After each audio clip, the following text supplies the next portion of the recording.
Break के बाद एक बार फिर से आपका स्वागत करते हैं। आप देख रहे हैं ब्रेकिंग एट 10 बुलेटिन की शुरुआत। ब्रेक के बाद करेंगे शिमला नगर निगम चुनाव के हवाले से बड़ी खबर है कि शिमला नगर निगम चुनाव की हम देख रहे हैं लगातार गर्मी बढ़ रही है। नगर निगम चुनाव के लिए कांग्रेस का घोषणा पत्र आज जारी होगा। चुनाव को लेकर कांग्रेस कोऑर्डिनेशन कमेटी और चुनाव प्रबंधन कमेटी की बैठक भी हुई। बैठक कैबिनेट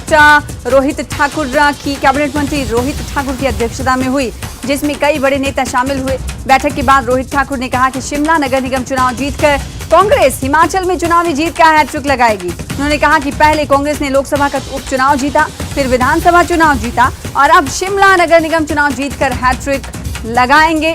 साथ ही रोहित ठाकुर ने बीजेपी पर हमला बोलते हुए कहा कि बीजेपी में भारी गुटबाजी है। चुनाव के समय पार्टी नेतृत्व में बदलाव के दौर से इस वक्त गुजर रही है। आपको पता ही होगा कि पिछले दिनों ही बीजेपी का प्रदेश अध्यक्ष बदला गया है। डॉक्टर राजीव बिंदल अब प्रदेश अध्यक्ष के तौर पर सामने आए हैं और इसीलिए कांग्रेस अब ये कह रही है कि चुनाव के दौर में बीजेपी में सब कुछ ठीक ठाक नहीं चल रहा है, क्योंकि नेतृत्व बदलाव से गुजर रही है बीजेपी। और इसी के साथ कांग्रेस का ये कहना है कि बीजेपी की हार तय है। कांग्रेस ने सीधे तौर पर ये कहा है कि 5 साल तक शिमला नगर निगम चुनाव में विकास नहीं हुआ था, विकास रुक गया था और इस बार जब शिमला नगर निगम चुनाव हो रहे हैं तो इस बार बीजेपी की हार तय है। घोषणा पत्र बीजेपी ने आपको बता दें कि जारी कर दिया है और इस घोषणा पत्र को जारी करते हुए पिछले दिनों बीजेपी ने 21 बड़े वादे किए हैं, जिसमें से पानी के वादे को लेकर कहीं ना कहीं कांग्रेस हमलावर होती हुई दिखाई दे रही है। कांग्रेस ने सीधे तौर पर कहा है कि पानी को लेकर जो फैसला करना होता है वो सरकार को करना होता है, वो नगर निगम नहीं करता है। ऐसे में देखना ये होगा कि कांग्रेस का आज इलेक्शन मैनिफेस्टो जो आएगा उसमें कौन कौन सी बातें और वादे कांग्रेस करते हुए दिखाई देती है। आपको बता दें कि इस बार शिमला नगर निगम चुनाव पार्टी सिंबल पर लड़ा जा रहा है। 34 वार्डों के लिए चुनाव हो रहे हैं और इस 34 वार्डों पर भी काफी सियासत हुई, क्योंकि इससे पहले वार्ड संख्या ज्यादा थी, बीजेपी हमलावर नजर आई। लेकिन पहले की अगर बात करें तो 34 वार्डों पर ही चुनाव होते थे। रणवीर हमारे साथ जुड़ रहे हैं इस खबर पर ज्यादा जानकारी के साथ। रणवीर, क्या माने कांग्रेस का घोषणा पत्र आज 3 बजे के बाद जारी होने की खबर आ रही है। कैसा हो सकता है कांग्रेस का घोषणा पत्र, क्योंकि बीजेपी के घोषणा पत्र पर कांग्रेस पहले से ही सवाल उठाने लगी है। जी देखिए, पिछले कल प्रेस कॉन्फ्रेंस की गई थी जो मुख्यमंत्री के प्रधान मीडिया सलाहकार है नरेश चौहान, उनकी तरफ से उन्होंने सवाल बहुत सारे उठाए थे। लेकिन यहाँ पर देखना होगा कि पिछले 5 साल हमने देखा कि नगर निगम में भाजपा सत्ता में थी। अब किस तरह से जो है काम भाजपा ने किए हैं, उसके खिलाफ किस तरह से हल्ला कांग्रेस ने बोला है और इस तरह की बातें कांग्रेस की तरफ से कही जा रही है, वो बातें घोषणा पत्र में कितनी यहाँ पर नजर आएंगी। विधानसभा चुनावों में हमने देखा सना कि किस तरह से गारंटियां दी थी, 10 बड़ी गारंटियां दी थी। हालांकि हर क्षेत्र के लिए वायदे इसमें बहुत ज्यादा किए गए थे। लेकिन यहाँ पर देखना होगा कि शिमला शहर के जो 34 वार्ड हैं, यहाँ पर कांग्रेस जिस तरह से प्रचार कर रही है, जो वायदे कांग्रेस ने किए थे, हालांकि कांग्रेस की तरफ से कहा जा रहा है कि जो सारे वायदे हैं उनको चरणबद्ध तरीके से जो है पूरा किया जा रहा है। लेकिन यहाँ पर देखना होगा कि आज चुनावी घोषणा पत्र में क्या कुछ होगा। यहाँ पर अगर हम बात करें शहरवासी को टैक्स को लेकर जो है, जो मल्टीपल टैक्सेस की बात कही जा रही है, उसमें शायद हो सकता है कि कांग्रेस जिस तरह से परंपरागत तरीके से जब कांग्रेस सत्ता में भी होती है तो टैक्स को लेकर किस तरह से उनका जो है वो उनकी रणनीति रहती थी, टैक्स नीतियां किस तरह से कांग्रेस की रही हैं, कि उसकी एक झलक यहाँ पर हमें देखने को मिल सकती है। और जाहिर सी बात है फिर महंगाई की बात इसमें आती है।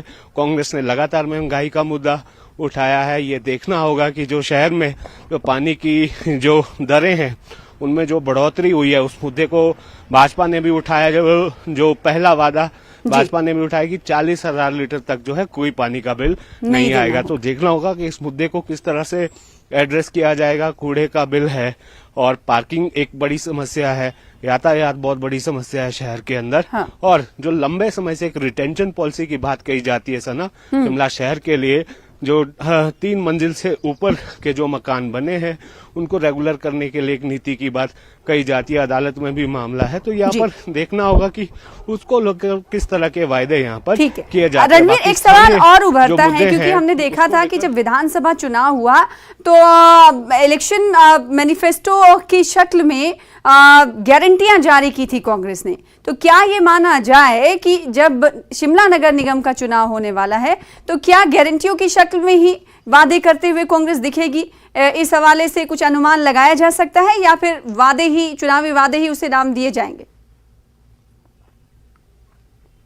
जी ऐसा ना, ये देखना काफी दिलचस्प होगा कि कई बार हमने देखा है कि जब सत्ता में सुखू सरकार आई तो बाद में देखा कि राज्य सरकार पर भारी भरकम बोझ है, उसको लेकर अंदाजा तो कांग्रेस को था, लेकिन वायदे तो कर दिए हैं। लेकिन कई बार ये देखा कि ये जो गारंटियां हैं सरकार की गले की फांस बनती हुई नजर आती है।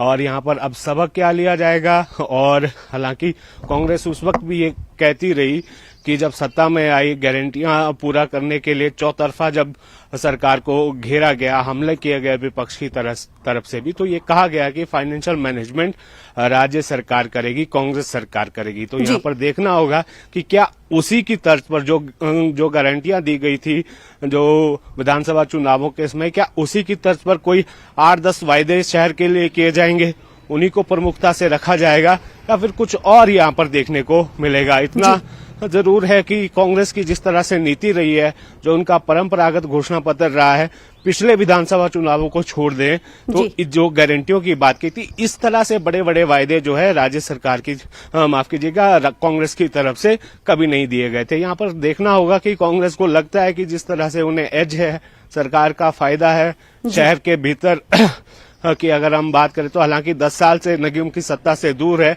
उससे पहले कांग्रेस का वर्चस्व रहा है, तो देखना होगा कि क्या कुछ वायदे यहाँ पर किए जाते हैं। जी बिल्कुल, और इसके इतर हम ये देख रहे हैं कि काफी कॉन्फिडेंस में कांग्रेस नजर आई, क्योंकि कांग्रेस का ये कहना है कि सरकार उसी की है, तो शिमला नगर निगम चुनाव में जीत की हैट्रिक भी उन्हीं की लगेगी, ये तो दावे की बात हो गई। लेकिन हम ये जान रहे हैं कि शिमला नगर निगम चुनाव को लेकर लगातार जो चुनावी तशहीर है, चुनाव प्रचार है, वो उरूज पर दिखाई दे रहा है। भारतीय जनता पार्टी के बड़े नेता जो है मैदान में जाते हुए दिखाई दे रहे हैं, आपने घोषणा पत्र के हवाले से वो लोगों से बातचीत कर रहे हैं। इसके इतर अगर कांग्रेस की बात करें, कांग्रेस का घोषणा पत्र अभी तक जारी नहीं हुआ है, तो क्या चुनाव प्रचार में बड़े नेता कांग्रेस के दिखाई दे रहे हैं चुनावी मैदान में या नहीं?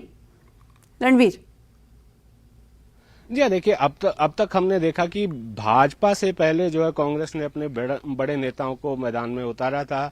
जो कांग्रेस की प्रदेशाध्यक्ष हैं प्रतिभा सिंह, उनको हमने मैदान में देखा, लोकसभा सांसद भी हैं। उन्होंने दो दिन तक जो है लगातार शहर के भीतर कुछ वार्डों में प्रचार किया है। कैबिनेट मंत्री अनिरुद्ध सिंह हमने देखा कि उनके विधानसभा क्षेत्र के भी 12 जो वार्ड हैं उनके विधानसभा क्षेत्र के तहत आते हैं, वो भी मैदान में हमें दिखे। कैबिनेट मंत्री विक्रमादित्य हमें यहाँ पर देखे गए चुनाव प्रचार करते हुए, और सीपीएस आशीष बुटेल को भी हमने देखा। तो ये जो पिछले कल एक चुनाव प्रबंधन कमेटी की बैठक भी हुई है, उसमें भी यह तय किया गया कि तमाम बड़े जो नेता हैं, जिसमें मंत्री आते हैं, सीपीएस आते हैं, और कुछ विधायक या कुछ बड़े नेता हैं कांग्रेस के, उनको लेकर ये कहा गया कि वार्ड स्तर पर जो कमेटियां बनाई गई हैं, जहां जहां जिनकी जरूरत है, ऐसा लगता है कि उनके प्रचार से प्रत्याशियों को फायदा मिल सकता है, तो उन्हें उनकी ड्यूटी वहां पर लगाई जा सकती है। इस बात में भी कोई दो राय नहीं है कि जो मुख्यमंत्री है वो यहाँ पर मोर्चा संभालेंगे। आपको जानकारी है ही कि यहाँ पर अगर हम छात्र राजनीति के बाद की बात करें तो मुख्यमंत्री ने पहला चुनाव जो यहाँ शिमला से ही लड़ा था, वो पार्षद भी यहाँ से चुने गए थे। तो ऐसे में अनुभव काफी लंबा मुख्यमंत्री को यहाँ निगम में है, तो यहाँ पर देखना होगा कि मुख्यमंत्री कितना समय यहाँ पर देंगे। हालांकि प्रचार तो वो यहाँ पर करेंगे। हालांकि कांग्रेस की रणनीति तो यही है कि जो सभी मंत्री हैं वो प्रचार में उतरेंगे, जहां जहां जो है जिन जिन नेताओं की जरूरत पड़ेगी वहां उनकी ड्यूटी जो है लगाई गई है। तमाम सारे जो कांग्रेस के बड़े चेहरे हैं वो इन चुनाव प्रचार में हमें प्रचार करते हुए नजर आएंगे। सना, राजनीतिक दलों के लिए शिमला नगर निगम चुनाव क्यों खास है, इस पर भी हम बातचीत करेंगे। बहुत शुक्रिया अभी के लिए रणवीर, हमारे साथ जुड़ने के लिए और तफसील से जानकारी देने के लिए। फिलहाल इसी के साथ रुकेंगे छोटे से ब्रेक के लिए, कुछ और खबरों के साथ जल्द लौटेंगे।